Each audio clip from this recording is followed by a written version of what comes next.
only in the later part of 1980s, where the government of India relaxed the norm of healthcare, where we started moving from Hey Sanjay. where we moved from private healthcare, public healthcare to private Yeah. healthcare. Is anybody has a question or? Okay. Can I request everybody else to please mute so that the person who's speaking can talk? Manish, I So, think. yeah. So when the private healthcare started climbing up, unlike in other parts of the world, the healthcare is not integrated in India, where the healthcare system is driven by what I call it as the 6 Ps of healthcare: payers, providers, policymakers, physicians, policymakers, and the playmakers like pharma companies, devices, diagnostic companies. Where in many of the countries where all of them are integrated by clearly defining what a patient care pathway is. Whereas in India, we haven't integrated the healthcare, particularly with the non-communicable disease going up, where each individual component of the healthcare ecosystem has been playing independently, unfortunately, to many times at cross purpose, where a provider is looking at to maximize their interest in the ecosystem, maybe at the cost of a payer, maybe at the cost of a physician, maybe at the cost of a patient, or sometimes even at the cost of playmakers. And similarly, a payer tries to maximize their interest of trying to maximize or reduce the outflow, and similarly a pharma company or a physicians. Each one of them were trying to maximize their interest in the ecosystem without having to speak to each other. Now, this has caused a significant pressure in the system, wherein today a patient is not necessarily not knowing what does it take for him to get a treatment done. So I have to bring it to the context of a time where this particular topic is being discussed. Say, for example, in time like COVID, where today people are under pressure to figure out how do I fund my healthcare suddenly when I'm not prepared for this pandemic.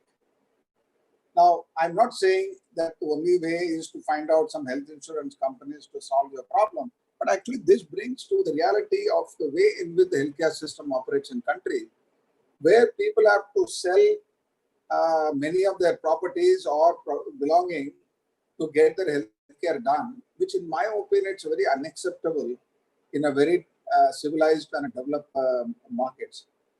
So it very clearly, it's time for us to start looking at how do we help a patient who is the key player in the whole healthcare system, for which the healthcare system is serving.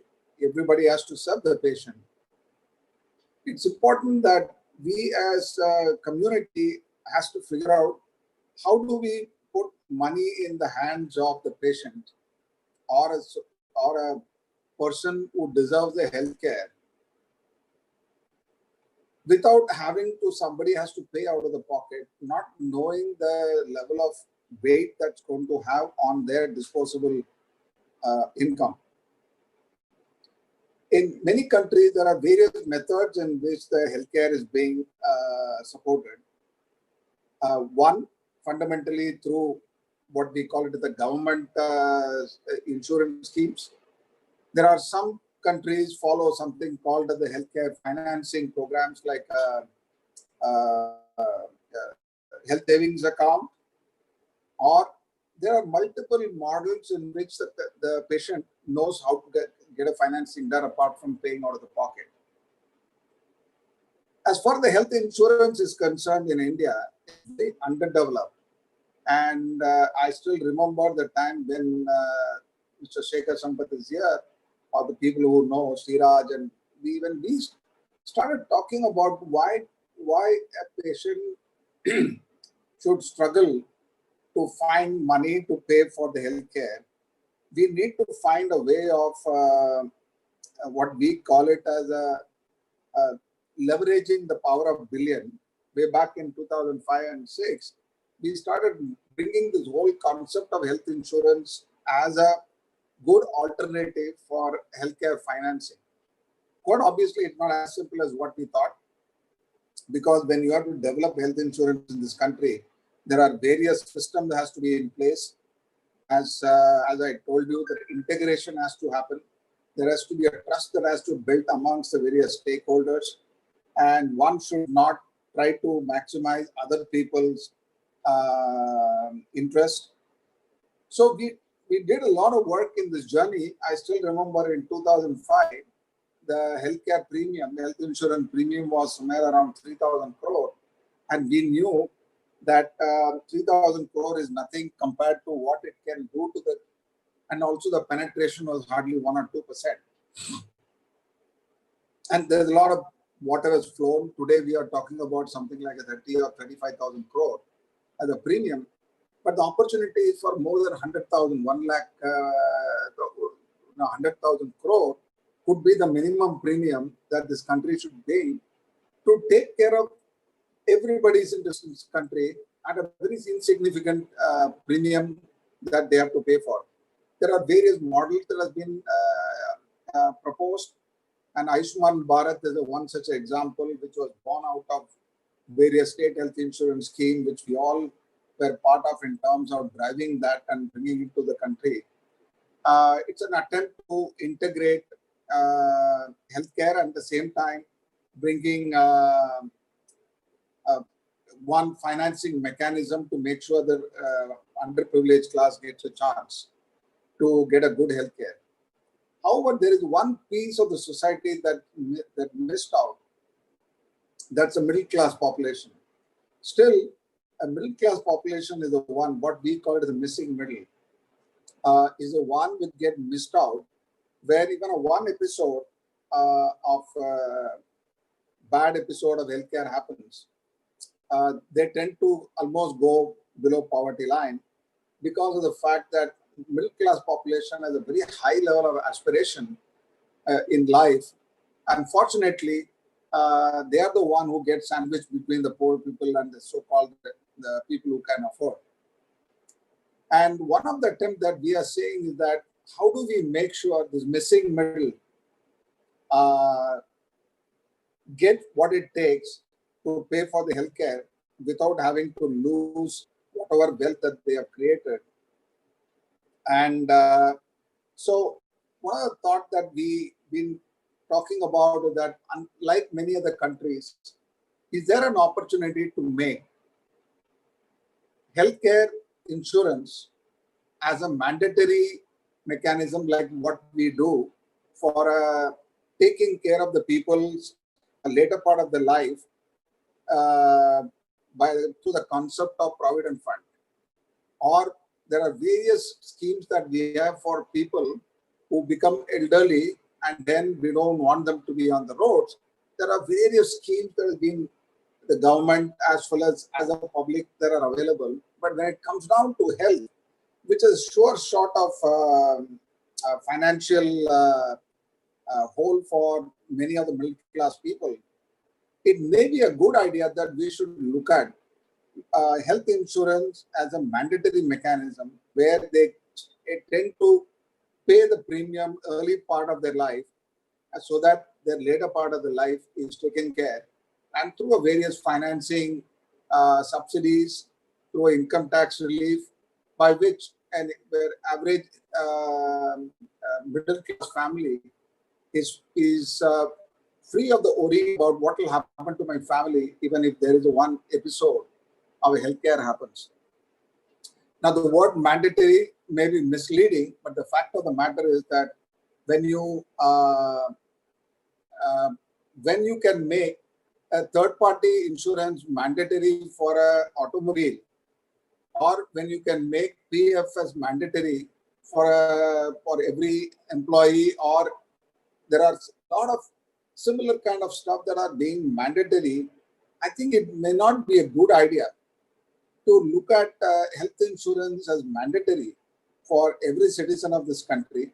But obviously, when I said every single large portion of the people are the middle class, which is the missing middle, and help them to focus on something better in life rather than worrying about what will happen if me or my family member becomes sick and how do I take care of them.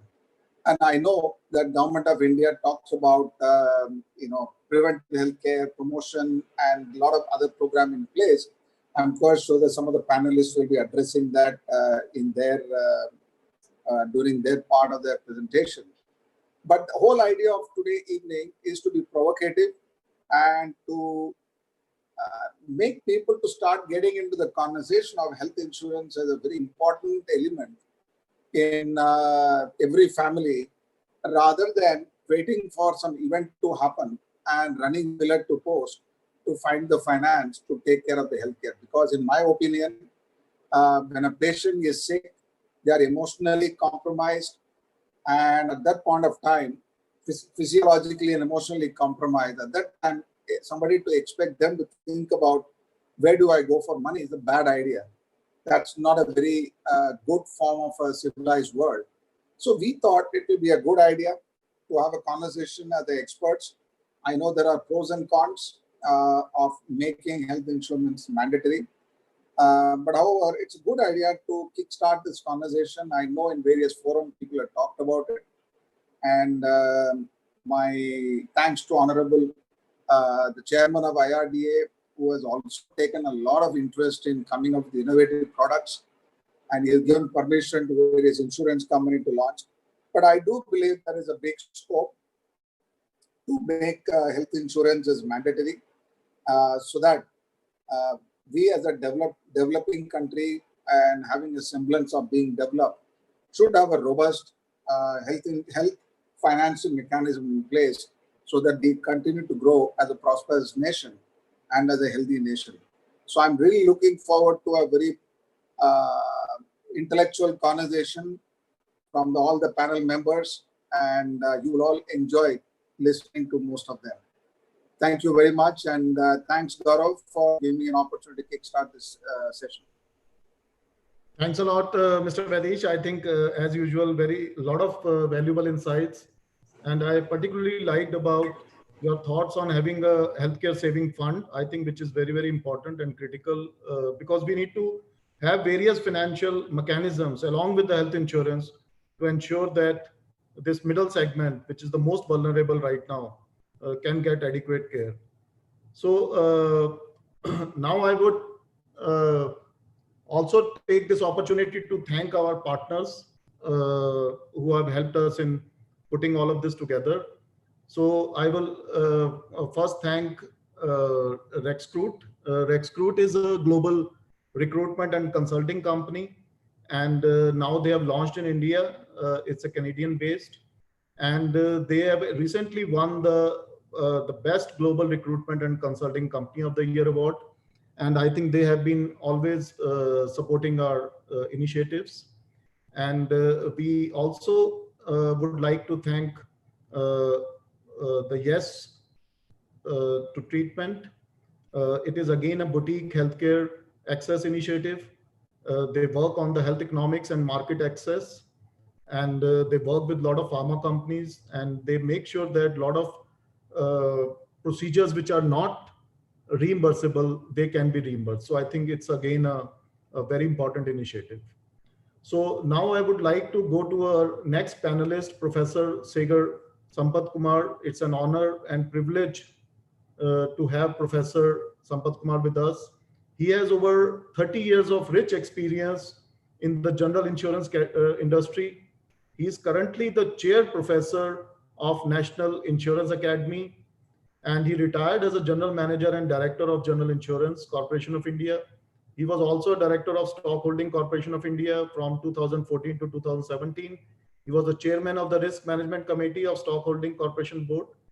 He was a member of IRDA Expert Committee to examine health insurance framework and a member of FICCI Health Advisory. So it's we really welcome Professor Sampath Kumar, and it's an honor to have him on the panel. So Professor Sampat Kumar, what are your views on future of health insurance in the new normal?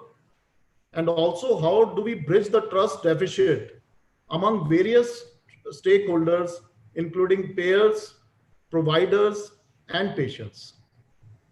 Thank you, Gaurav. I feel that the health insurance industry in India has a very, very bright future. If you look at the past 10, 15 years in general insurance, among all lines of business, no other business has grown the way health has grown. Health insurance has had a combined annual growth rate of 21% across all these 2 decades. And I'm very positive that it would continue to grow. It continues to grow because more and more people are aspiring for health insurance. And I see a very bright future, not only in terms of growth, but health insurance as a body will assume a more important role in developing and evolving the entire healthcare ecosystem. As payers, I'm pretty sure that with almost around 60,000 crore of business, the insurers as a body represent a very big group of payers. And if I do hope that as a body, the General Insurance Council would work together and forge new initiatives in terms of talking to the providers, in terms of talking to all the stakeholders and evolving a good, viable healthcare ecosystem. And coming to your next question about trust deficit between the 3 major stakeholders, the providers on the one hand, the payers and the patients. I would say the trust, there is mutual distrust. Providers don't trust payers don't trust providers. Providers think that we are a nuisance. I mean, a doctor rightly thinks that he has got the right to treat the patient the way he wants to. And he doesn't want the health insurer poking his nose into the treatment. I mean, that is his perception. No health insurer would ever venture to come and tell the doctor that this is the way that you need to treat a patient. Not at all. What the health insurers say is, this is where our financing will end. There are 2 aspects, please understand. Health treatment, healthcare delivery is one thing where the patient and the doctor, they decide the course of the treatment and it happens. Healthcare financing is a subsequent and incidental part where as insurers we say, please understand insurance is pooling resources from multiple agents, multiple people, and then dispensing to those who need it. In such a framework, you need to ensure that you don't spend too much on a particular person, not too much on a particular treatment. Therefore, there are certain rules framed around it. As I have found, especially during the initial years, that providers have been impatient with us. I would even say intolerant with us. But I think that would be the past. At present, I see that more and more providers understand and appreciate the important role that health insurers as payers are going to play. And there is some, I would say the mistrust has come down significantly.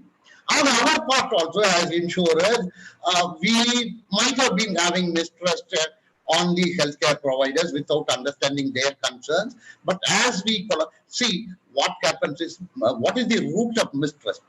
Ignorance, lack of knowledge. If I understand the other person fully and the other person understands me fully, there is unlikely to be a mistrust. And that is what we need to work about. That is what we need to work towards. I mean, there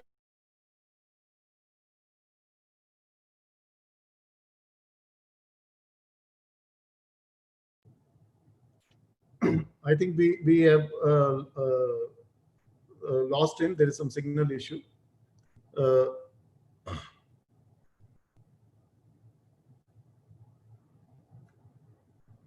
Okay, so I think we will proceed to our next panelist. insurers and the insured. Yes, there is some mistrust happening. The client, the customer always feels that insurance companies deny claims which are otherwise payable. Most of the customers, you would be surprised. There are people who are chartered accountants, who are CFOs, who are otherwise know how insurance operates. They still feel insurance companies deny claims that are otherwise payable. What I need to submit is insurance companies mostly pay claims within the framework of the contract of insurance, and they deny claim only when they need to. This mistrust also is coming down because the regulator has also taken a lot of initiative in terms of standardizing these things. Even recently, the pre-existing disease definition, which has been the cause of considerable heartburn among the customers.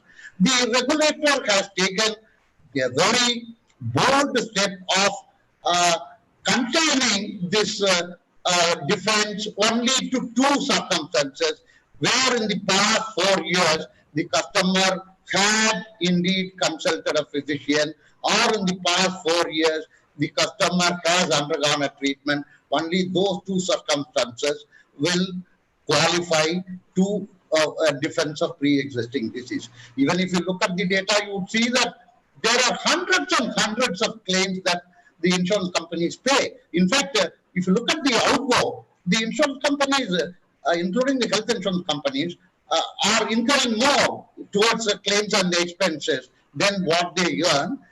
So I think over a period of time, the mistrust will also vanish, hopefully. So these all concurrent stages of evolution. These things don't happen in sequence, they happen concurrently, and I'm happy that we are on the right track. But as I said earlier, I'm only worried about the pace. I mean, as Vaidheesh said, there are too many people languishing for want of healthcare financing, and the sooner we get around to delivering these things, the better. Thanks, Professor Sampath Kumar. I think these were very valuable insights. And I think the most important part is about having honest and transparent discussion between all the stakeholders, between the provider, between the payer and patient. And if we continuously engage them and have a continuous, consistent communication, effective communication, I think this trust deficit will reduce over a period of time, because ultimately patient is at the fulcrum and we all are working towards serving that patient. And that is the ultimate objective of whether it is a provider or a payer. So I think very valuable points. And now we move on to our next panelist, Mr. Sri Harsha Achar. He brings HR experience spanning across 34 years, cutting across multiple industries. He is currently the president, human resource at HDFC Ergo. He was the former group CHRO at Apollo Hospitals. He was associated with Apollo Munich Health Insurance as executive director and V Karma Capital Investment Management Company as CHRO. So Dr. Achar, human resource leaders are currently the driving force in this crisis for holding the organization's other senior leaders accountable to its brand and purpose. It was HR leaders, for example, who were tasked with helping coordinate organizations through the entire first wave of the outbreak, making sure employees were safe, setting them up to work from home, and acclimating leaders to the nuances of virtual management. At any given moment, HR leaders are playing physician, therapist, benefit counselor, and strategist, among other roles. The HR leaders need to be a guide for finding a balance between company performance, its bottom line, and impact on employees. Now, what are your suggestions for HR leaders to successfully navigate these uncertain times and successfully adapt to the new normal? Excellent. Thank you, Gaurav. Thank you for having me on the panel. Very interesting insights on health insurance from my co-panelists, and I spent a decade or more in health insurance. So wonderful hearing from them. I mean, the initial turmoil on the COVID-19 has subsided now, with corporate India having reached an acceptance stage that the virus is here to stay and we need to coexist. So that's a given. That's exactly what I'm hearing from the market as well. I mean, health and safety concerns having been addressed, I think the thinking has now moved to medium range and long range planning. There are no magic answers at the end of the day because everybody is trying to kind of figure out what to do next. Let us start with remote working itself. Today's work from home is not the preferred work from home model, and we all know that. And this is just jugaad in the Indian language for now. It has to progress into a more humane model as we move forward. But today, home and work boundaries are blurred. And this is the complaint that I've been getting from everywhere, not only in India, but across the world. There is homework, there is office work, and there is work in between.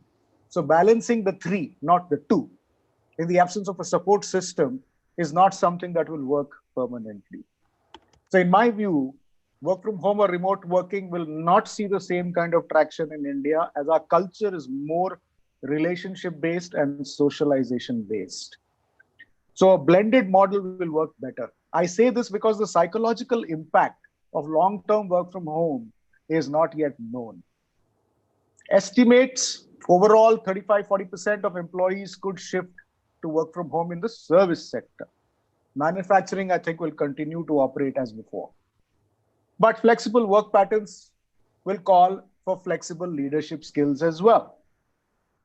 Now, talking about managing virtual teams, it's not funny when I hear people say the different kinds of things. Some organizations wanting people sitting right in front of their cameras for 8 hours.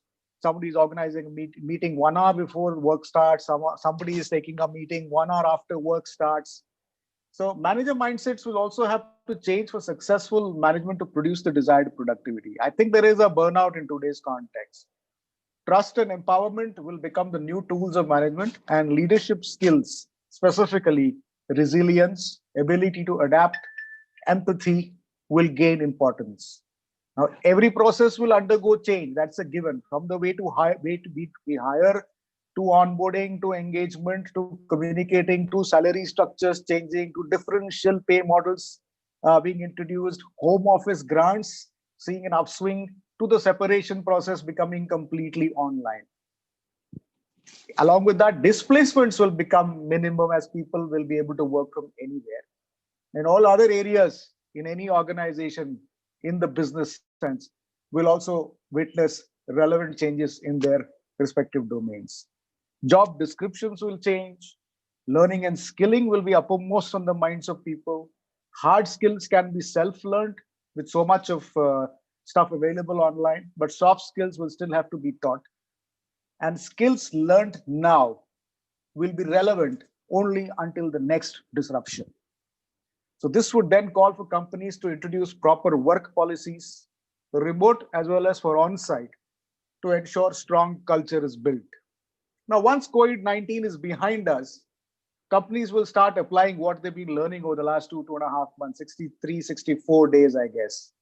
And companies that are going to be providing a great remote work experience, in addition to the physical experience that they already provide, will beat every company who doesn't in the next whatever number of years. It's anybody's guess. First movers will have a first advantage.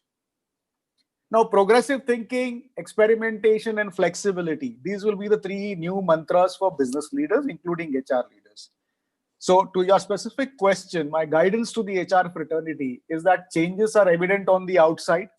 Hence, changes are inevitable on the inside. However, rushing into the new normal is not recommended. We need to carefully consider where and when to rush to. I say this because it will be different for every sector. What applies to financial services may not apply to any other service sector, may not apply to an aviation sector or a tourism sector. So it will be different for every sector, every organization, and every person. So we will need to understand what to cope with, how to cope with before we start changing things. Now, I was reading something, and George Sanders, he's a writer, has a very fitting analogy for the current COVID-19 moment. He says we have slipped on ice, but we haven't hit the pavement yet. We are caught in a suspended state between losing control and feeling the full impact. Now, the comparison points to a paradoxical tension that leaders must manage currently, presently, providing direction, guidance, and reassurance while acknowledging that the path ahead isn't clear doing one thing without the other is not going to work. Both are needed to help people find the clarity and strength to move forward. Now, balancing this tension requires to lead with humility and humanity. Those are the two key words for any leader, not necessarily business or HR. Putting people first, being upfront and vulnerable, and being supportive and connected. In the weeks and months ahead, I think leaders need to move beyond themselves. Now, it could be argued, I mean, there are many people on this webinar as well. It could be argued that my suggestions outlined are just good leadership, no matter what the circumstances. That may be true, but it misses an important point in the sense that understanding good leadership and practicing it are two different things, especially in the face of uncertainty and one's own anxiety. So caring and open-hearted leadership will not only pay off now, but also reap rewards in the future. Ladies and gentlemen on the call, I think there are three fronts that we're looking at. One is the work front, one is the workforce front, and one is the workplace front.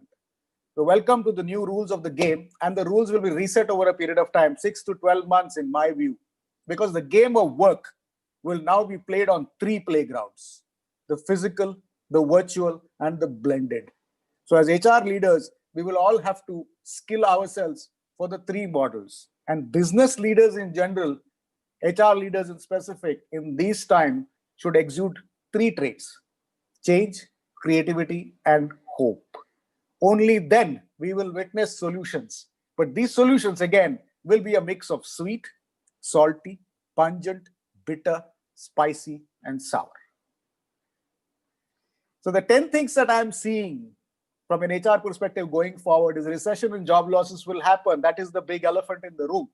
But human motivation and determination will ensure a faster bounce back. Purpose will prevail over profits, particularly in the corporate sector. Remote working will become popular, leading to lesser displacements. However, India and Indians will still settle for a blended work environment. New regulations in all areas will make things a little more easier going forward. We're already seeing that. Mental health issues will see a spurt. It has already started. Learning and development systems will become blended, so will education. Millennials and Gen Z will be defining the transformation of the world of work. And I recently wrote on LinkedIn as well, saying that BYO culture, bring your A to Z, starting from masks to gloves to food to chai to coffee, to your own systems. That will be the new culture for the foreseeable future. Now, along with VUCA, we have two more things: vulnerability and unpredictability. So for all leaders, flexibility will become a key skill to negotiate the new code. And finally, as a couple of us have been saying, health will be the new wealth. Thank you. I think excellent points, as always, Dr. Shri Harsha. And I think two particular points that I am taking out, my key takeaways: leading with humility and humanity. I think very, very important.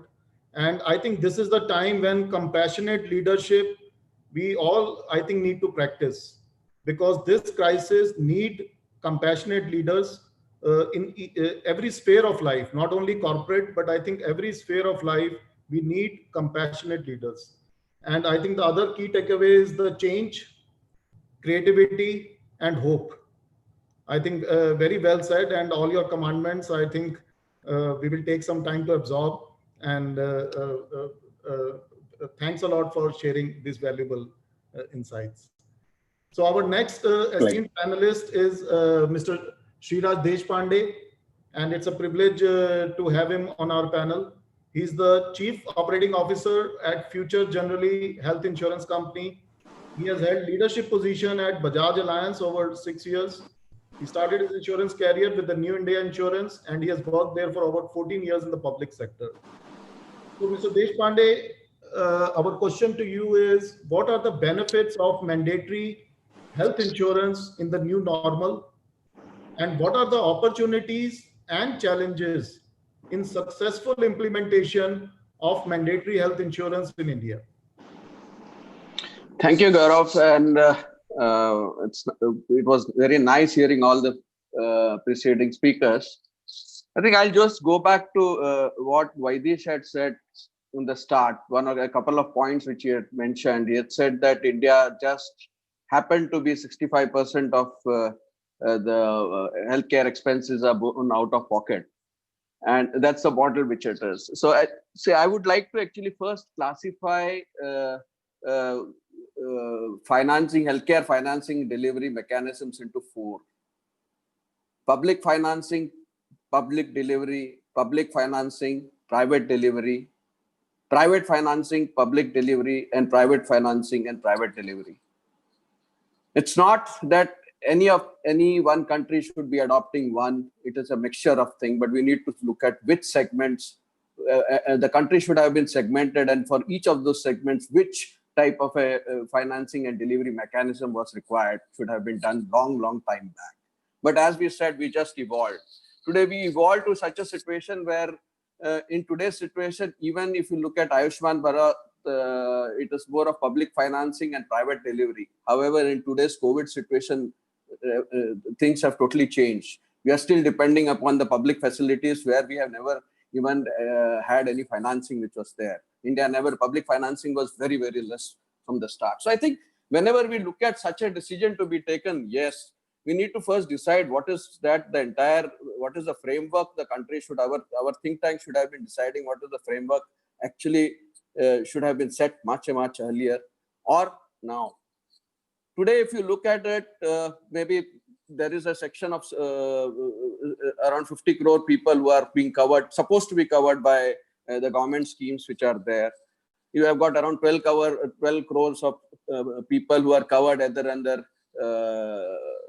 group health or retail health through the organized sector. And you have another 10 crores through the rest of the things like ESIS or somebody or the other, some captive schemes or something you are having. So you still have a large amount of population which is still left uncovered. Now, the point which always comes is that how do you get this? It's not, even when we try looking at, if you look at while third-party insurance in motor vehicle is a compulsory insurance, you will still find that a majority of two-wheelers are uninsured even for third party in the rural areas, except for the cities. A large amount of even private vehicles which are older than 5 years also are uninsured in many parts of the country. So maybe making mandatory, yes, one. Now, what are the advantages of doing something like this? Today, if you have seen that how has retail health, or when we talk about individual health business, which has been grown over the years, we have grown, as we said, say from 3,000 crores to 50,000 crores. We should have been around, I fully agree with Vaidesh, we should have been around 100,000 crores or 150,000 crores by now. Now, the way the retail health, in the way the insurance industry has evolved, if you could see, there is at one particular way, the insurance companies have been, maybe a lot of industry bodies, insurance companies, stakeholders have come together and gotten a lot of uniformity, standardization in terms of health insurance as such throughout. Over the period of last 10 years, if you see all, whether it is FICCI or CII or the regulatory committees, etc., you got some sort of. However, the same type of uniformity never has come in the healthcare sector across the country. You have a totally different healthcare sector within the country, within the state, within the city, or else even within the same hospital. So there is a lot of differences which are there. So that has not happened. Now, if you look at how do you get this uniformity if you want healthcare and even health insurance to grow throughout the country? If you really wanted to go at a pace much faster than what we are today, how do we go to that? You have to get in some sort of a uniformity across. So what did Ayushman Bharat do actually? In spite of healthcare sector being different in different parts of the country, it is a state subject. It has always been a big problem that health is fundamentally a state subject, and there is always be what comes into the ambit of central and what comes into the state. But with this particular type of a scheme, what happened was some sort of a uniformity has at least been set across the providers or across the schemes throughout the country. So you are able to do something. Now it's another part that are we successful, or are again people went by an insurance route. There are some states who opted out of the insurance route and had section 60, section 25 those companies, and they started doing it. But one thing which really came into picture was that, okay, there are certain standard protocols which have been set in. There are certain which as otherwise none of the governments or none of the states have been able to set in. Second part comes in is that if you look at, there was another thing, when we are just talking with insurance as of today, we are just talking about addressing the 35% of healthcare expenses which are there. We still have 60% of healthcare expenses which are out-of-pocket expenses on OPD expenses, which most of the insurance policies do not cover in India. Today it's on us. Now, how do you address, okay, let's look at addressing that slightly later.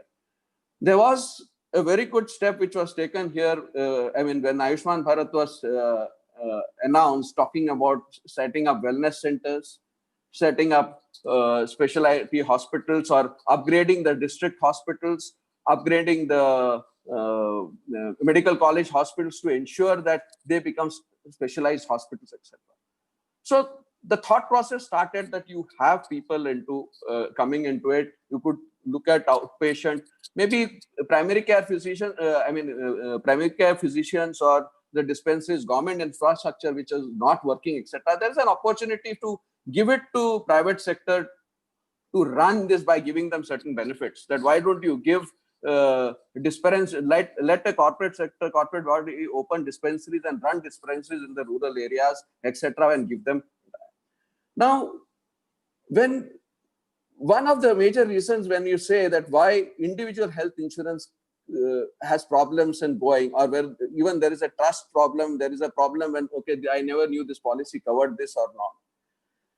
Today, we are actually having some sort of a situation where insurance is, with the level of education we have, or the level of insurance education we have, insurance is still a product which is voluntarily purchased. So when voluntary purchase products are there, you will always have a lot of exclusions. You will have some amount of waiting period, some amount of exclusion. So insurance companies would have to devise every insurer would have to devise their products to ensure that he is able to actually, make the entire business model sustainable depending upon the policy. Now, health is such a subject that the person buys the policy, he doesn't go through the contract, but at the time of a claim, if he doesn't understand, or if it is not payable amount, something happens. So that becomes a lot of propaganda against what is that.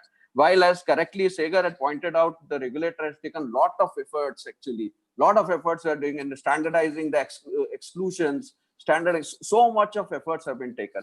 Again, so I come now to the topic of when you talk about mandatory health insurance, yes, I have a very strong feeling that yes, we need to look at somehow to bring the entire population into a part of health insurance. Today, we should not be spending more on trying to actually, spending more in a different manner to propagate health insurance, but to get people, make it mandatory for people to get it.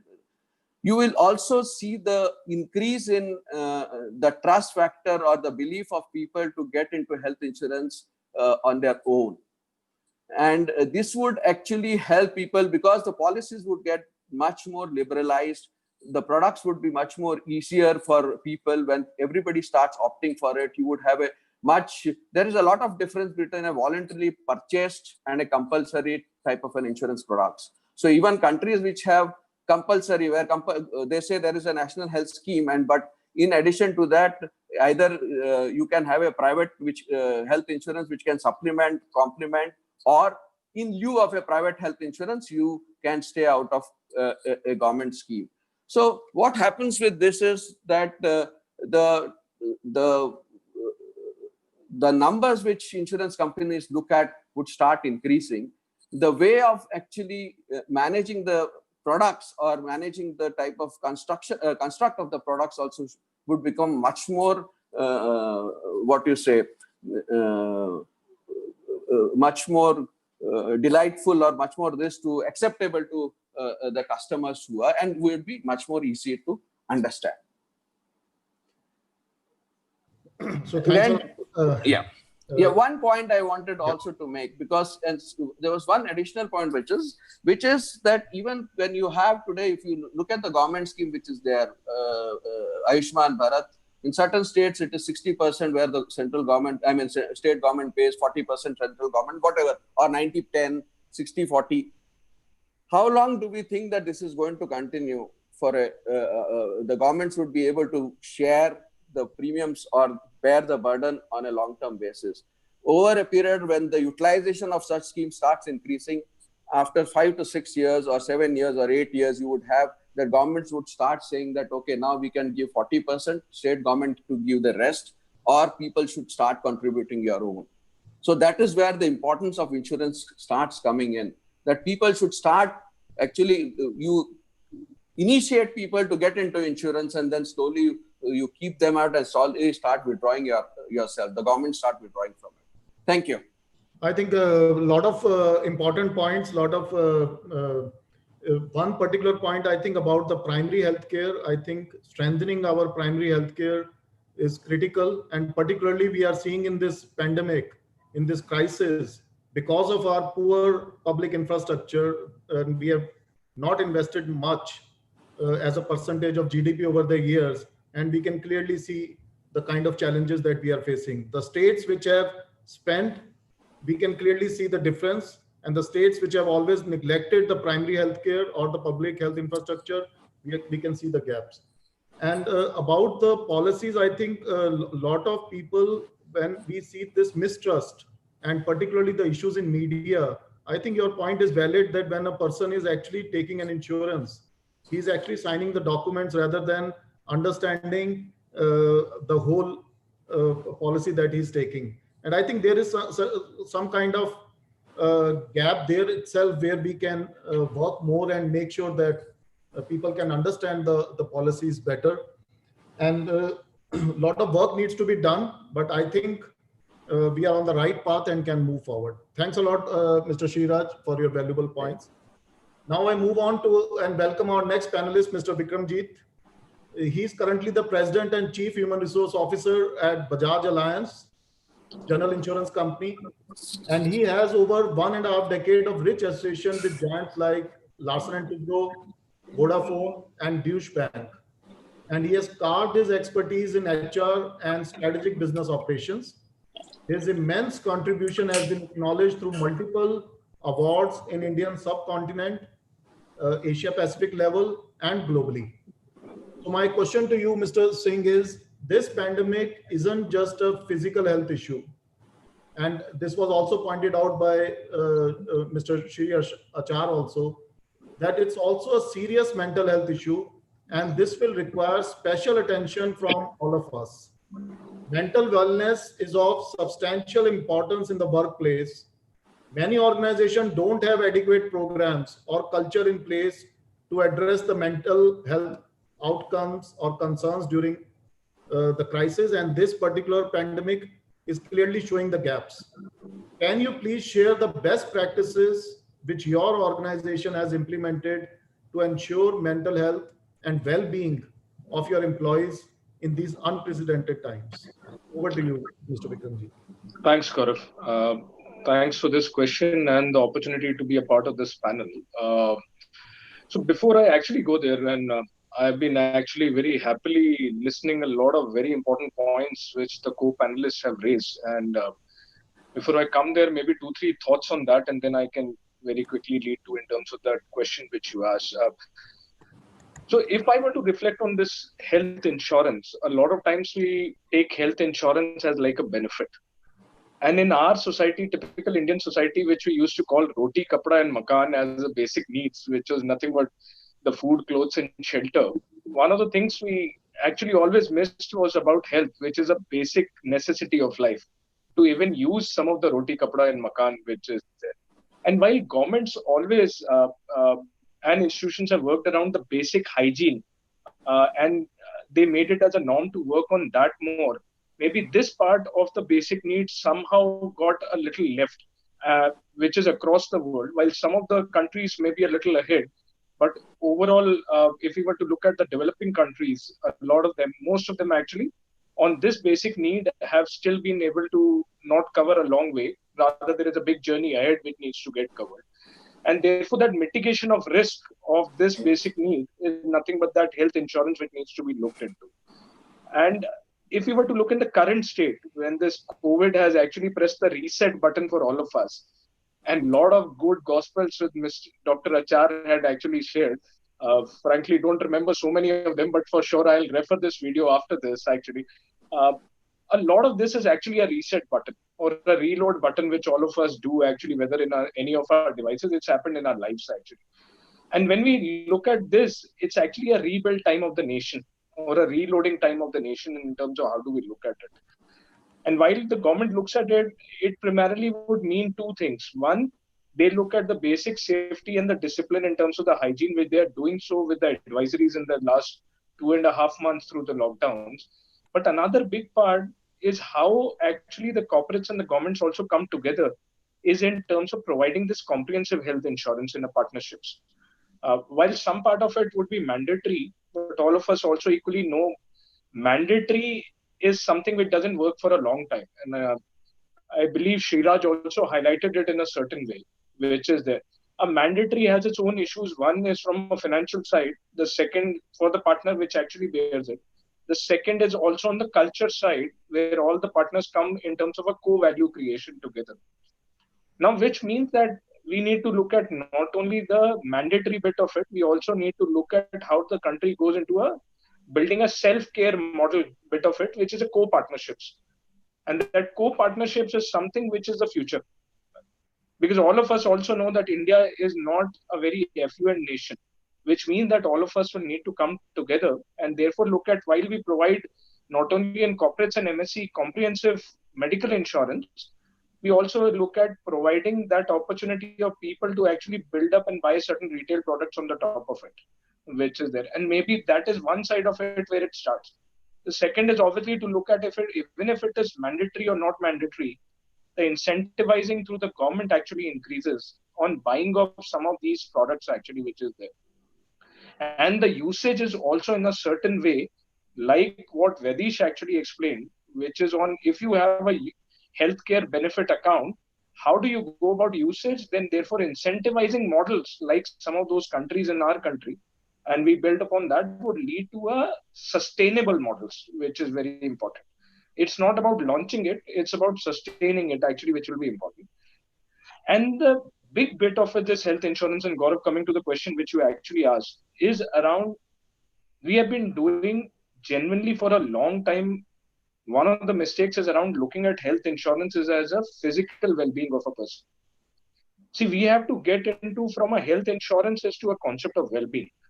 A well-being is an overall well-being, which involves whether it is physical, whether it is mental, which is an overall human. It's not about only the external physical body which we have. And especially in the current times, and not only current, actually in the last 3 years, we have been seeing even in India, a lot of people coming forth in terms of coming out with some of the mental disorders even more. And I think so the regulator has also started to actually recognize that bit of it even in India, while globally some of the developed countries have. In India, we are looking at it. And in our organization, in some of the practices which I wanted to share, we started this journey actually 2 years back, 2.5 years back, where we looked at, so there are two ways to obviously look at it. One is you look at it as a part of the health insurance itself. The second part is you look at it in terms of certain add-ons with certain tie-ups on a confidential counseling bits of it, where obviously people actually go through in terms of, having a confidential discussion with some of the people who are masters in terms of obviously relaying those thoughts and obviously providing certain solutions over a period of time. And the confidentiality part here has to be very well stressed wherever it happens. Because especially in our country, a lot of times when we used to talk about, and I remember even my childhood, the word which was very wrongly used a lot of times was, yaar ye kisi se apna dimag ki baat kar raha hai to ye pagal hai. And now some of these are very practical things. It becomes a social taboo. And while all of us we'll have a smirk on our faces and a little laugh. But all of us have gone through it.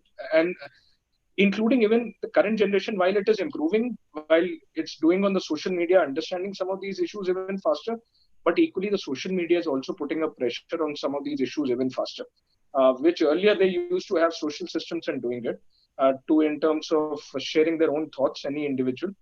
But now what's happening is we are getting constrained even within the nuclear families through our phones.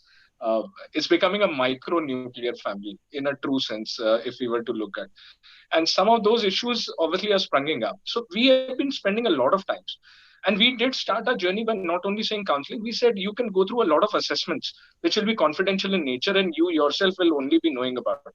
You will get a key. Nobody gets the answers for it. You can match with that key. Where are you? What are you doing? And therefore, you start to slowly open up on some of those sides. And therefore, this whole concept of insurance, moving it from a typical approach, even in corporates or with government, on from a benefit to in terms of a basic need, will itself change the whole horizon of wherever the decisions are happening. And when it starts happening, it automatically starts linking to both physical and mental well-being of the people, which is it. So thanks, Vikramjit. I think very, very important points. And as you rightly pointed out, that overall well-being is very important and critical. And often we all try to push under the carpet the mental health issue in our organizations and even in our personal life. But mental, physical, emotional, and spiritual health are critical for overall well-being for an individual. And listening to you, I also remembered, because we are talking about the mental health, I remembered a sher, so which I'll just recite. गुजर जाएगा ये दौर भी, ये गुजर जाएगा ये दौर भी गालिब, इत्मीनान तो रख. गुजर जाएगा ये दौर भी गालिब, जरा इत्मीनान तो रख. खुशी ही ना ठहरी तो गम की क्या बिसात है. So I think we all have to be positive, and we all need to have that positive mindset to come out of this crisis. And we all are under lockdown, I think. So it is very critical and important to have that positive mindset. So thanks a lot, Vikramjit. Thank you. Now we move on to our next panelist, and very important panelist, Mr. Chandrakant Mishra. He is currently the president of Religare Health Insurance Company. He is a veteran in the insurance industry with over 25 years of experience. He is responsible in leading the group sales business along with the government, rural, and international business. So, Mr. Mishra, I think coming back to our topic, how can we all stakeholders make this mandatory health insurance sustainable and viable? And it is very important that we collaborate and we ensure the viability of this initiative. So over to you, Mr. Mishra. Thank you, Gaurav. And I think after a very, very informative talk from Mr. Sampath Kumar, I think, and Srihar, Siraj, Vikramjit, we now, I think I will just put forth my thoughts into a few lines, and then I will elaborate what I intend to say. See, healthcare in health insurance as a financing tool, I think now is established. And what we are talking about is how to take this financing tool to the missing middle. When I say missing middle, I mean, I think 2%, 3%, that's debatable. What is covered by employer, employee, MSME, your individual retail buyers? What is covered? What is the penetration that has happened by insurance industry? The third segment is the lower segment of the population, which is mostly financed by state government, central governments, which today we see in the form of coming as Ayushman Bharat, broadly encompassing most of the state and central schemes and taking care of the BPL population and little bit above them, depending on various states and wherever it is. So good part is Ayushman Bharat itself, I think it's a government scheme. It could have done in two modes. Can be through a supply side mode, where actually increasing hospital care, increasing facility, but they thought through as a process of insurance. I would not say that insurance in proper commercial insurance as we call ourselves, but the modeling is like insurance, whether it is on a trust mode whether it is in a hybrid mode, it's on an insurance model. Either in the trust mode, they are the insurance themselves, or they utilize services of insurance company in the insurance mode. In a hybrid mode, they do both. So that really establishes two things. One, I think for efficiency of financing healthcare, insurance has established itself in some form or other. So answer to you, I think if we have to reach out to the people who are not yet covered, or how to reach out to the missing middle, it has to be on healthcare financing through insurance mode. Now, I think coming to mandatory insurance, what mandatory insurance can be on a various, say, there can be either a defined cover or a universal cover defined. The basic minimum will be there by regulator, government, or some agencies, and then you have a cluster approach, or you can have multiple providers providing that, or you define one product, which will be like in Dubai and all. What they do, they have defined a basic product, and all the providers give that mandatory health insurance. Things like that, it can be multiple. But the basic for a large country like us, and for the large missing middle that we are talking about, the basic requirement is multiple providers of insurance. I would say multiple insurance companies have to step in to build that gap. Agree, it has to be mandatory in the sense that the person needs to have an insurance and has to be provided. So it can be in any format. And I'm not going into it. It can be Ayushman Bharat Plus, where actually that plus will be provided by insurance company, or in a pool format. It can be many ways and means it can be thought about. I'm not getting into it. But to address, how to make this mandatory insurance a long run sustainable thing, we need 3-4 basic things. One, I think we have to understand who are the stakeholders, and each stakeholder's interest has to be addressed and aligned. In various the forms, I think my previous discussion, starting from Mr. Bajaj, was on this line. I think alignment of stakeholders' interest. That's the first and foremost. The insurance company or the insurance provider interest would be that not to make losses. Somewhere it has to be financially long run sustainable and doable for that. Two, for the healthcare providers also, it has to be there that they also should need to understand that if they align with the product, if they give a good service to the customer, to the ultimate beneficiary, that their commercial interest is aligned to it. That's very important part of it. So in the process, there might be there can be thought that it can be some package rates which are acceptable, some treatment protocols which can be made acceptable. Things like that has to be worked out so that the trust comes back, the efficiency comes back, and mandatory to become successful. I'll come to these letters, but I think the first and foremost requirement that whole insurance industry has to address to make this long run and sustainable is customer. Ultimate customer, he has to have trust, and for that he needs 2-3 very, very basic things. One is it has to be all information has to be honest with him. There has to be a choice of him to buy from X, Y, Z, multiple. I think the carpet bombing he should have. I think that makes it long run. That makes it sustainable. Third is it has to be completely easy for him to buy one. The documentation should be with him. Utilization, he should be completely free. Utilization he should be aware how to utilize it. It should be ease of operation, complete.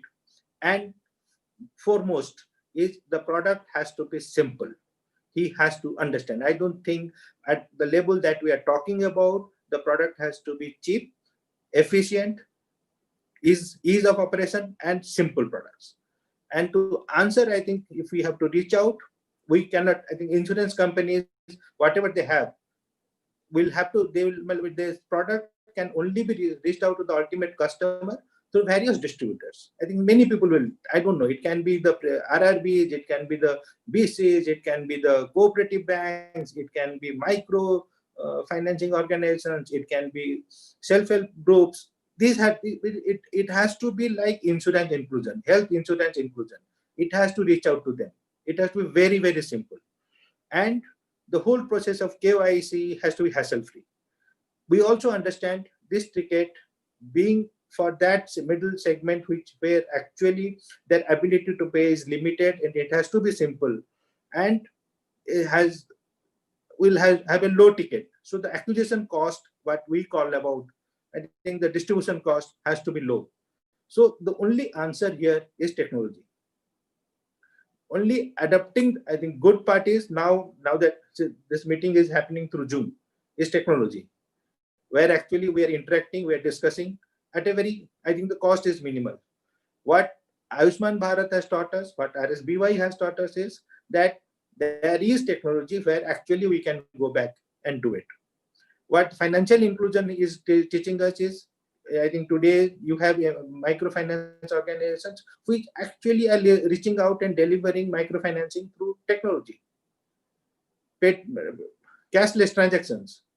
So similar things has to be there. The hospital has to be seamlessly integrated with insurance company. We have the technology.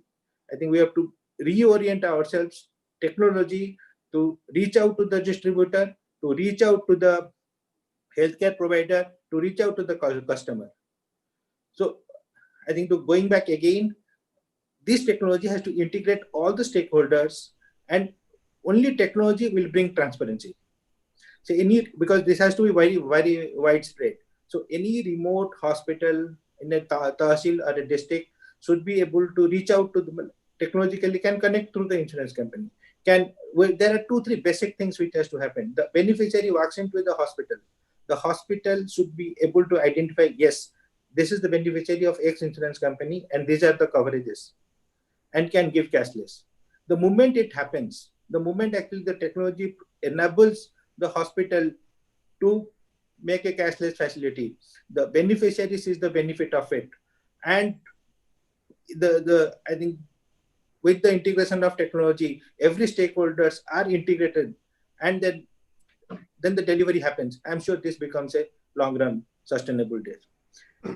Third, I think to add on to it, I am there. I think lot of us spoken about out-of-pocket expenses. I think Siraj very well explained it, that when we talk about out-of-pocket expenses, it also has huge amount of OPD.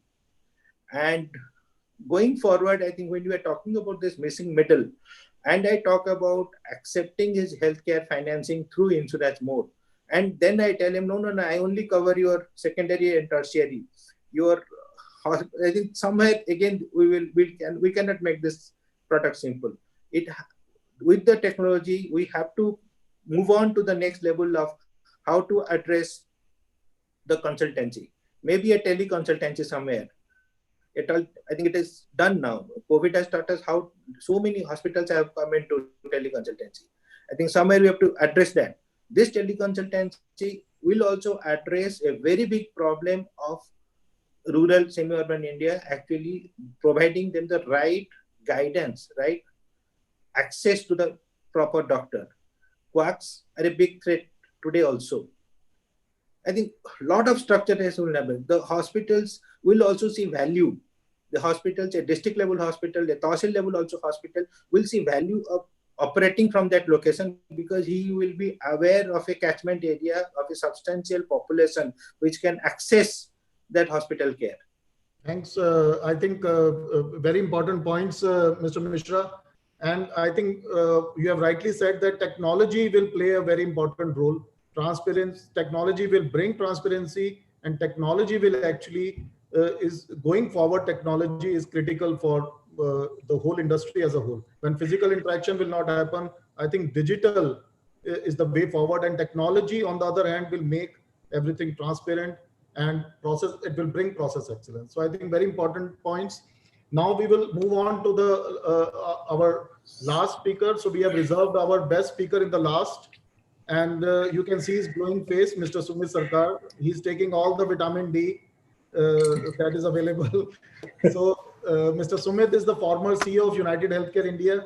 He has over 26 years of experience in healthcare and has served in various B2B companies like GE Medical System and Space Labs, and B2C companies like Apollo Clinics and Apollo Hospitals.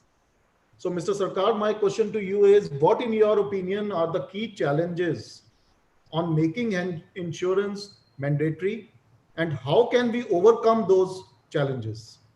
Over to you, Mr. Sarkar.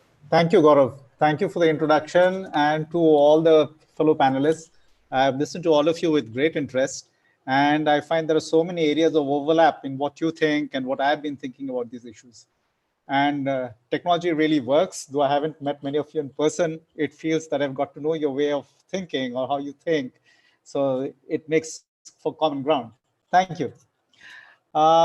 See, I was very happily surprised by the remodeling of the insurance schemes carried out by IRDA in 2019. So if this COVID thing hadn't broken on us, perhaps the insurance sector was evolving in a logical way. Many welcome and long sought for amendments were made by the regulator, and many innovations were brought in. So compliments to the regulator and for the insurance companies for stepping up, and stepping up the game. But then this COVID thing happened, and we're all on the call for that. And I'm going to make a basic assumption out here. I would say that there was a natural progression, evolution of the industry until COVID happened. Now COVID has happened. We're having this discussion. It is a sort of a apocalyptic scenario. It's never before seen. We are living through a historical time, right? What happens going forward? Now, one always, hopes for the best and prepares for the worst. So assuming that the scenario going forward is not so rosy, what could that scenario look like? So one of the scenarios, obviously a lot of people are talking about it now, is they are saying that, look, we're going to live with COVID, it may never go away, right? The virus is not going to behave like measles. One shot silver bullet kills it, it will keep morphing. So maybe, there are relapses possible. What happens?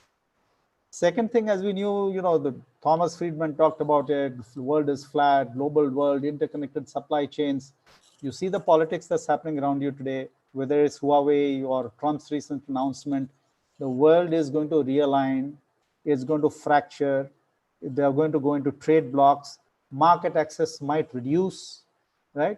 All sorts of trade barriers and political barriers might come up. Supply chains might be broken. Those supply chains will have to be remade to supply the goods and articles that people need. So what's going to happen is probably unit costs are going to go up, right? So costs might, in the short to medium term, while all this restructuring of supply chains is going on, is going to go up. Whether it is for vaccines, whether it is for pharmaceuticals, whether it is for medical products. Look at any hospital, almost look at any OT, 70% of it is paid for in dollar terms and comes from overseas. That's the second thing.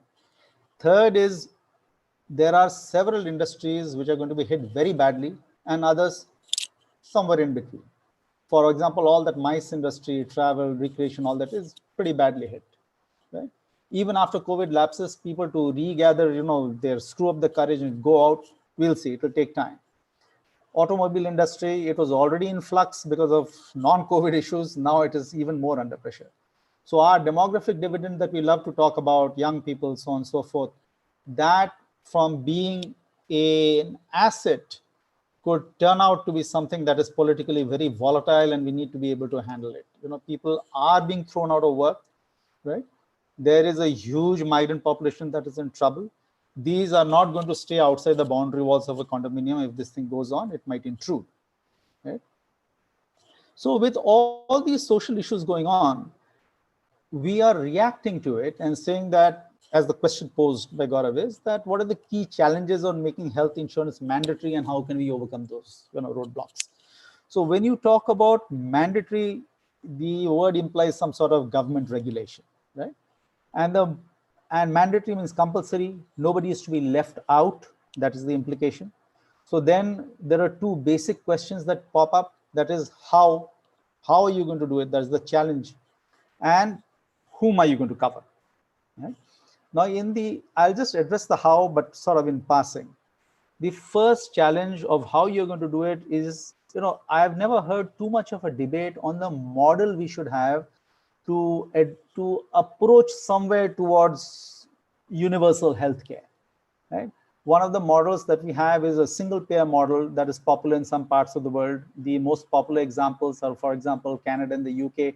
I think somebody mentioned that, who was it? The four models of funding.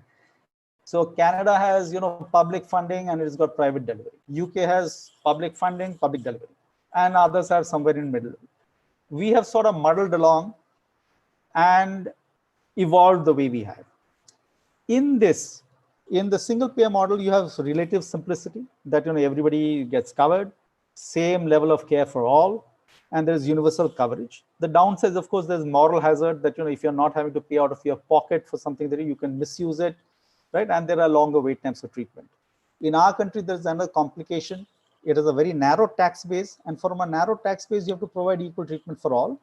So I think practically speaking, if you look at the how, we will have to continue with the system that we have, which is a hybrid, which is a mix of funding for all the different requirements that we have.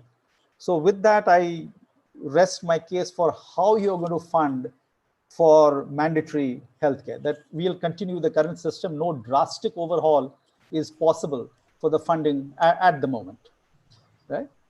Once you're done with that, we can come to the who. The who has been very well covered. You cannot leave anybody out, whether it is the employed or the unemployed, right? The retired, the diseased or the healthy, men, women, children, transgenders and binaries, nobody is to be left out. Now, several of the panelists have said that, you can address this by addressing the various strata of society through the economic lens. So there's the wealthy, you don't have to worry about. The very poor are being taken care of by the public funding systems such as the PMJ, ESIC, and so on and so forth. So it is the missing middle that everybody is talking about quite correctly. How do you ensure, or what do you do for them? Now, if you sort of take an approach to this missing middle, they're either employed or they are in the structured form of employment as we understand it, the sort of companies or sort of employment that we have or we are used to, and the self-employed or the SME sort of sectors which employ the vast bulk. Now, the corporate sector, the corporate employer is actually the least of our worries. You could say that the corporate employer and the corporate employee, they're spoiled for choice. I think several of the panelists out here will attest to it, that these are very, very demanding customers where more often than not, the cost incurred on servicing those policies is higher than the premium that you get. Right? So that's the least of our worries. So now when you go in, you look at the SMEs or the unregulated or semi-regulated industries, this is the critical one. And now I come to the specific point, what are the challenges? Now, if you look at this SME, the number one challenge would be affordability, right? If it is a mass program to cover all these people, I am assuming that it would have to be on a cost plus basis, right? And for a cost plus basis, you would need some form of subsidy for these people to afford buying a premium for their workers. An easier hurdle to be crossed maybe is that even today, if I'm not wrong, and somebody can correct me, I think there's a 15% tax on the premium that you pay today, right? So one short-term fix could be to make it a moderate amount, right? The taxation can be put down. Second could be, again, if you're a structured employer in the regime of GST, right? You've got input tax credits and so on and so forth. So simplifying those for employers in the small sector could be a thing. Now, coming from that, if you come to the individual, what are the challenges? The self-employed, the individual, how is he to buy? So the first challenge out there is adoption. How do you get this person to understand the value of health insurance and to adopt it? So I feel you need to, adapt and develop local language communication, simplification of the benefits and responsibilities. And I look at the mutual fund industry with some admiration, because all of you would have seen some point or the other, all the audiovisual spots that the mutual fund industry has developed to communicate why the man on the street should invest in mutual funds, right? So that is a communication battle. Then the second is, if you are able to communicate to the person, you have to ensure purchase and persistence. You purchase once, it's not one shot, you have to persist with it. So affordability, persistence, renewal of premium, these are issues that we'll have to address, maybe through smarter product design. And then, of course, all the old issues of the fine print many people have, touched upon it. You sign some contract, and when you go to claim, you find this is excluded, that's a moratorium, that's a waiting period, and you're completely cheesed off because you haven't understood the product that you've bought, right? So these are for the buyer or the person we are trying to cover. But what about the insurer? The insurer also has his heartaches and his heartburns, right? And the challenges that he faces. One would be communications, of course, to develop communications. Second would be operations. If you are suddenly going to make it mandatory, you're going to see volumes that you haven't seen before, right? So there would be a propulsive thrust on InsurTech to scale up. For example, if you're suddenly going to onboard lakhs and lakhs of new policyholders, so to speak, right? How do you screen them medically? Do you not? If you don't screen them medically, can you ensure that everybody has an app downloaded, and that app sort of measures what their, they're walking, their habits, exercise they get, and sort of sets a default. And then when you renew, maybe you go for a screening or you go for a repricing. I don't know. Then if you're going to get people on board, how do you distribute your product? So for distribution means Bharat, not just India. So could you take the post and telegraphs, as a conduit to get your product out? So that could be another challenge for the insurer. Now I'd like to touch on another segment that we've sort of touched in passing. Mr. Segar touched on it. This is the healthcare providers, right? And I would sort of equate it to when you talk about mandatory insurance, you're asking a person to buy a ticket, but the ticket is to a show which plays in the hospital, right? So if you buy a ticket and the show is no good, the ticket holder, the guy who bought the ticket, is not going to be very happy about it, right? So you can talk about the quality of care that you get for the insurance policy that you buy. We need to now close this because I'll wrap it up in a minute. Yeah. Right? So here the challenge will be for medical providers, and you need to have a product mix for medical providers. People have talked about prevention, detection, maintenance as in doctor consultations, curative as in inpatient policies, and palliative, which would be end of life, chronic pain. So we need to bundle a product line for that. The other challenge for the medical providers would be revenue mix. If suddenly a lot of insured patients come in, their outstandings are going to go up, and the reimbursement rates need to be considered, because if the volumes go up, hopefully unit cost should come down and they should be able to give lower prices. So these are the challenges I see for the different people in the mix. Smith, I think these were wonderful insights, and I think a lot of good points that you have brought in. So I would request each panelist, there are questions which are coming on the chat, and also there are personal question and answer. If you see, there are specific questions. So please take out time and answer those questions. And now I would also request Mr. Vedish, who is looking from his personal jet at all of us from the top, to please join me. And there are more than 100 questions that we have received, but we have selected only few questions. And some of the questions are there in the chats, and this you please take out time and answer. And we will answer certain specific questions which we had received from most of the participants. So may I request Mr. Vedish to give his perspective, and then we'll start asking question from all the panelists.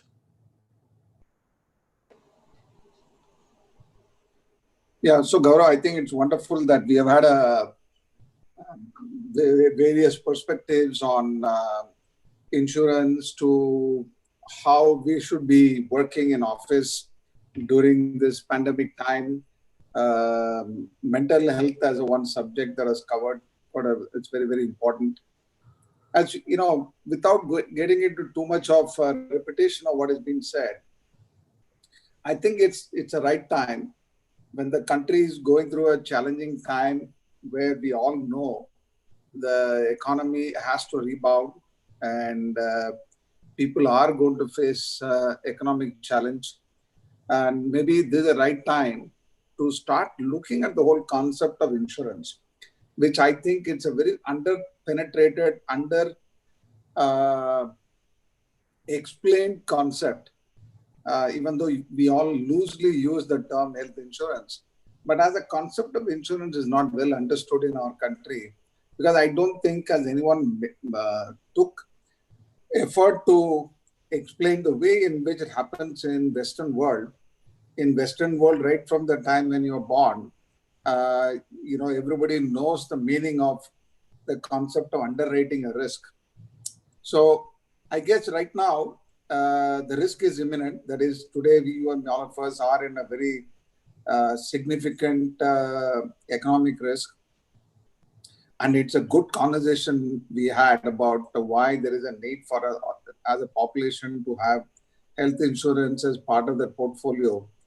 I'm quite sure that every company who are in this business will make it a point, along with IRDA, to create an awareness and make sure that people take an effort and understand and make sure that health insurance become part of their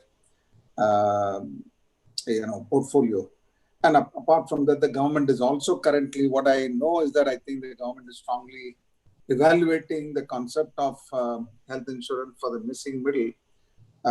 But quite obviously, when the government is looking at it, it's not easy. So it's job of the private participants to put a proposal. I'm quite sure something useful thought that has come out of this conversation. I'm quite sure more and more discussion with other experts will give us more insight. Very important that we do submit a proposal, as I had a chance to meet some of the ministers, and they were all very keen on knowing what is our thinking. How do you want this proposal to blossom, and in a way that government is able to make this compulsory. So I think we've done a good start in terms of making people to think about it. Enough good insight that has come. So I think it's a good idea that we start addressing the questions of the audience. I know that there are questions ranging from looking at health insurance as a health instrument versus, there are people talking about how can we normal, when do we get to become normal, and how do we make sure that we are able to live longer in this tough situation. I can clearly see the kind of question ranging wide variety of questions. So I will leave it to you to pick the questions and make sure that the audience out there get to listen to the experts' view. Gaurav, I'm sure that we don't have much time, but I leave it to you to pick those questions and let each one of our panelists answer them for the benefit of the audience. Thanks a lot, Mr. Vadish. And as there are almost like 100 plus questions, so we might not be able to take most of the question, but I, on behalf of the panelists, assure all our participants that whatever are your questions, we are receiving so many questions, we will make sure that we get back to you. So I'll reach out personally to each panelist and we will get back to you. So first question, I think goes to Professor Sampath Kumar. I think, Professor, very important point that we are discussing here is about almost 50 to 60 crore plus population that we are talking about, which is left completely uninsured and is most vulnerable in this crisis. So we are talking about three segments, and one is about the insurer. How can he bring in more affordable products? Then we are talking about the provider. How can he be made more accountable, and how can he work on the economies of scale so that he can reinvent his model so that we can make it mandatory and accessible? And also to the patient, how can he be more responsible for his health? So our question to you is to ensure that how all these stakeholders can collaborate to make this a reality. And over to you, Professor. Thank you, Gaurav. I mean, there are 50 to 500 to 600 million people who are uninsured, and they are not doing it out of a choice because they just can't afford it. I agree with Sumit. Something could be done about the 18% service tax that one has to pay on premium. The service tax could be drastically brought down. And another area is income tax incentive for the employees, the MSE, SME segment. I mean, for them, there should be some kind of tax relief so that they can insure their employees. And there is a significant population, almost 24% of self-employed people. And they also need to be given some kind of incentive. And more than anything else, health insurance has to be affordable. Today, we would have to admit that the insurers have insurance. Their view, the worldview of healthcare is framed by what they see in the urban sector about non-communicable diseases. But there is a robust population out there in the rural areas who may not be having all these lifestyle diseases, or who can always give cover for one-time thing like a sudden development like a cancer or a surgical treatment. You can exclude medical treatment. You can have a limited network. If Ayushman Bharat can have 1,350 procedures, out of which some of the procedures, medical management procedures, are as low as 1,800, and they are tied up with around 22,000 hospitals. Right. I mean, the industry, the whole problem is the industry with almost around 31 participants doesn't have the wherewithal to do it pan-India by each one player. The industry has to work together. It is possible that even if they start working at metros and the other cities, million-plus cities, and then you spread over to the other places. I mean, I would say the onus is on the industry, on the insurance industry to reach out to the masses. Today, insurance industry, even if you look at the motor line of business, almost 90% of the policies come from urban centers. So we need to move on. We need to come up with more products, simpler products. I mean, when we talk of simple products, for God's sake, please understand, take any policy. It's 40 pages long, minimum, including the Sanjeevani Arogya policy, which has been possibly designed by the regulator. If you have a 40-page document and you expect the customer to understand it, you see this kind of user-friendly initiatives happening in many other sectors. Insurance also has to follow suit. And Chandrakant, I think, mentioned about technology, or Vikramjit, I don't remember. Technology is a big differentiator, but ultimately the human interface. If you look at the retail policies, around 70% of the policies are sold by agents, and as more and more demand picks up for from rural areas, we would see more and more rural agents. Maybe there could be better models of rewarding the distributors in rural areas, which could be more remunerative, because health insurance is at the last mile connectivity. It's time consuming. Technology could be at delivery stage, but at the stage of enrollment, at the stage of engaging prospective customers, there has to be a face-to-face interaction where the agents, more than any other line of distribution, have to play a vital role. And I personally feel health insurance cannot be made mandatory at all. I think you can't spread the health insurance by fiat. It has to happen. It will happen. Why do you think somebody goes without health insurance out of his choice? He just cannot afford it.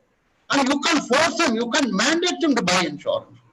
We, as insurance sector, have to design products which are more affordable, which have limited cover. The whole problem is you can't give a bouquet of coverage that you give to some other customers who can afford it. There could be something basic. I can just give cover for critical disease with a good network, and it could be much affordable. If you look at the premium that is paid by the government to the insurance companies on some of the popular schemes like Ayushman Bharat, it's less than 1,000 rupees per family. But if you have to buy health insurance from the market, Sriraj, Chandrakant, correct me if I'm wrong, a family with a husband, wife and 2 children, even a floater cover of 3 lakhs, they can buy it at less than 10,000 plus 1,800. So almost 12,000. 12,000 is not small money for a middle class wage earner. Therefore, the insurance industry has to work to make it affordable and maybe design the product with the whole population in mind, depending upon the rural sector, the network available, all those things. It is possible. And I'm pretty sure if we have this kind of webinar 5 years later, we will see that the penetration has gone up much more significantly than what has happened today. Thanks a lot, sir. I think we should make it possible, and we owe it to our future generation. We cannot become an economic superpower until we all make sure that we take care of our health of our 1.3 billion population. And this 50-60 crore is a huge number, and we can't left it the way it is. So I think very valuable point, and we all stakeholders have to demonstrate the responsible behavior, whether they are insurers, whether they are providers, or they are patient themselves. Like today, I met a patient, a family, and they are saying that one of our family member has got a COVID-19. Now, how can we get the insurance? So today, when you get the infection and you are thinking about insurance. So this is the awareness has to be there. And I think this is an opportunity for all stakeholders to get together to make it happen. So very valid point, sir. My next question goes to Mr. Shri Harsha. Sir, the question from the participant is, research has shown that most employees value good health coverage for self and family over salary increase, since it provides them security in such scary times. What is your view from HR perspective on why employers today must approach this crisis as an opportunity to continue to support employees on health insurance? Your view, sir. Yeah, absolutely. I mean, increased awareness over the last 2 months, I'm told, has led to a 7% increase in sales. Generally, April and May are dull months as far as health insurance is concerned, because only 10% of the annual business happens in the first quarter, 20, 30, and 40.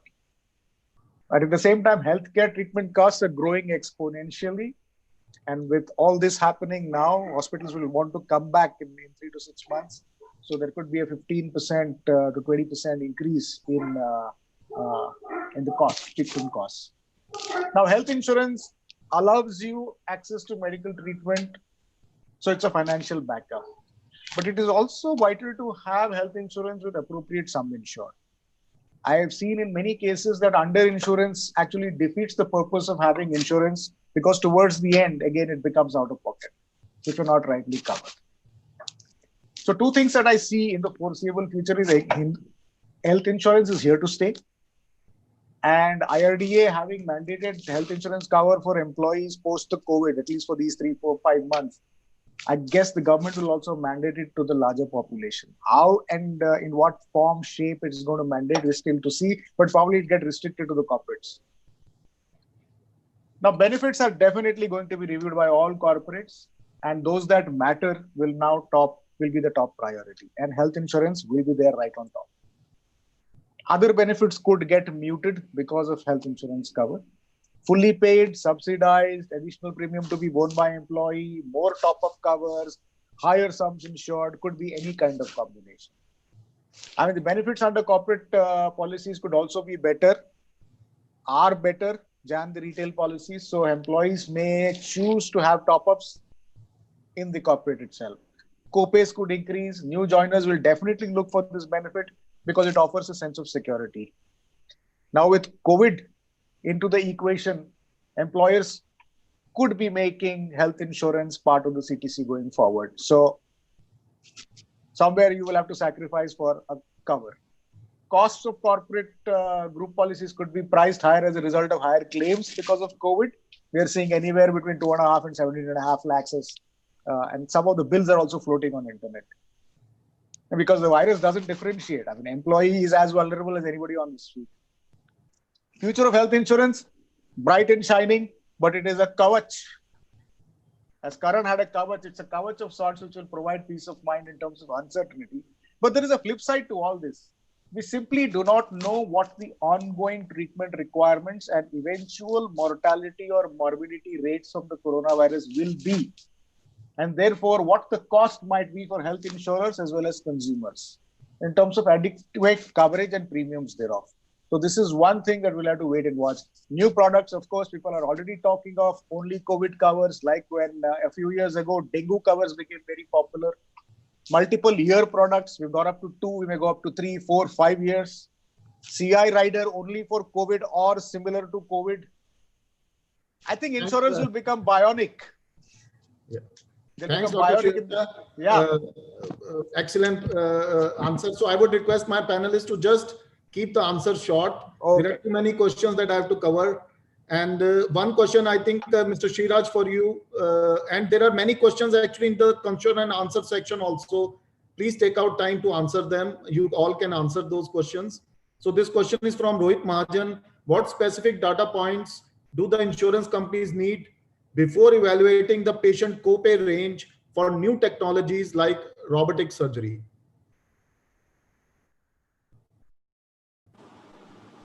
Okay, see, basically, whenever you are talking about any introduction of a new technology for any to be covered under insurance, this time the regulator came out with certain list of certain conditions. Out of that, for which certain modern treatment methods to be included, out of which I think the robotic is one. However, they have allowed insurance companies to, have some co-pays or whatever, depending on. Now, one thing we need to understand that we don't have a body in India who certifies any new modern method of treatment. So what is correct, how it is, there is nothing which is there in India. Like there are bodies in the US, there are bodies in Europe, different countries who actually certify that this is a new method of treatment, approved method of treatment, etc. Today, if you look at it from the insurer's point of view, the points which are very clear, there is what is the treatment protocol for a condition? Where do you actually use a robotic surgery and where you will not use a robotic surgery? Why would you use a robotic surgery and not the conventional method? What is the cost differential? What is the benefit of using robotic surgery for that particular? If it is going to be indiscriminately used, that because I've got a new robotic surgery equipment which is used in the hospital, and then I need to ensure to cover up the cost that I need to have at least 4 or 5 being done every day. I think that's something which insurance companies would not be are not at all comfortable.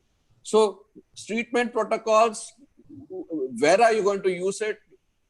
What are the benefits of using this particular surgery in that particular condition? What are the outcomes? What are the benefits of outcomes? Is recurrence of admissions getting reduced? So I think we need to have a detailed preparation of all this when they approach the insurers together to come to allow such treatments to be included, and they have to be certified by some maybe with along with certain documentations in whichever countries it has been first introduced, etc. But otherwise, it is second point which comes in is insurance companies have to sell their products, insurance products. So when you have to price your product accordingly, how is the pricing done? It is simple. It's an incidence rate of hospitalization and cost of surgery or cost of treatment, whatever. So average cost plus this. If the cost is just going to go high, the premiums for people are going to increase. So if a person who is taking a 1 crore sum insured and is paying high amount of premium, maybe he could have the robotic surgery is covered in those particular products. But if a person is only affordable, he wants to just buy a 6 or 7,000 or 10,000 rupees policy, it may not be. So that at those times there'll be a. So that means, Mr. Shiraj, it will vary upon what is the kind of policy. Absolutely. It is, yeah, but given to everyone. It cannot be given to everyone. So because otherwise we'll never be able to sell those products. So, Mr. Vikramjit, the next question goes to you. This crisis is becoming the accelerator of one of the greatest workplace transformation of our lifetime. How will this massive transformation impact the workplace? Okay. So, Gaurav very clearly, like earlier alluded, for me, when I look at it, it was like a reset button or a reload. For sure, this is a pit stop, and how the customer value chain itself is changing is going to have a big impact in terms of how typically the workplaces will be. Some part of it in detail got discussed much earlier, so I won't get into those parts actually. But very clearly, it has to be linked to how customers are behaving, one, because of the regulations of government, and second, because of the way we will do businesses, which is their own professions also. Like saying they will like to buy virtually the products. Then that means is the distribution gets aligned accordingly, the people get aligned accordingly, which means that obviously a lot of new skills will need to get imbibed in terms of people while they are dealing with that. And equally, they will require internally those similar ways of having the underwritings and the customer service on the back end doing. With all of this, it will lay a big transformation is on the work from home kind of a stuff and the phygital way, which earlier alluded. So I don't want to get into those details, but equally very, very important is the new skills, the new skill economy, which will start taking place, the new kind of power skills which will emerge, to including the second big part is equally the employees will be having a lot of changes in the family ecosystem from a perspective of how even at homes they will need to actually be looking into their kids having their studies, to their spouses which may be co-working, and therefore those are practical things. While and how do you actually build in that engagement models, including the new structures which will emerge, because all of this work from home means a lot of virtual management. The virtual management is quite similar. Maybe I'm not 100% correct, but quite similar to a tech industry, where you typically have project managers and a lot of people spread across. You may not be needing people to be sitting across the table to you, but maybe in terms of you have to do. And wherever there are products, because the technology is happening, all applications working from home, a lot of robotic process automations will automatically be fueled very fast, which is there. Therefore, new roles will emerge, new ways of incentivizing will need to happen, and equally new ways of engagement. So, my personal take is it's just a start. Those hybrid models will evolve. Certain have been pressed very fast as a lever, but I think so within 1 year, we will see a lot of models changing for the employees and equally the HR to steer that transformation in this pit stop actually. And Thanks a this lot. pit stop is going to be a little longer. Yeah, very important point. So I will give the last word to Mr. Vedish, and over to you, boss, for your final words. Yeah, so I guess, there are a lot of questions that need to be answered, but one thing is sure that jokes apart, when people are under lockdown, there are statistics to show the less number of people having a severe heart conditions or a number of cases compared to the previous years have come down. I read some articles. So to that extent, the health insurance companies must be very happy they're not getting claims. Am I right? All the CEOs must be saying, my God, my claim ratios are going down, but the new policies are coming up. So, but the jokes apart, but it's very important for all of us to recognize the fact. But, some of the questions people are asking whether the new technologies can be covered, why the claims are not being fulfilled. See, in Western world, this whole concept called technology assessment, because in Western world, the healthcare is an integrated healthcare system. What happens is that the patient care pathway is well defined and all the players in the healthcare systems are all connected and there is a transparent mechanism of who gets what. Unfortunate part about in India is that we are not fully integrated. That makes it harder for the insurance company to define how to pay for a standard of care. And particularly when new technology comes, they raises the standard of care, but is it a fit for purpose standard of care? So these questions are being challenged by the concerned people who are underwriting, and some companies are willing to accept, some companies are not willing to accept. There is a huge opportunity for defining standard protocols, asking questions like whether robotics, whether an insurance company is willing to underwrite. Now, quite obviously, globally, for a prostate radical prostatectomy, is the robotics standard of care, but not necessarily you will use a robotic for a simple gynec procedure. But the fact of the matter is that hospitals use it for all, right?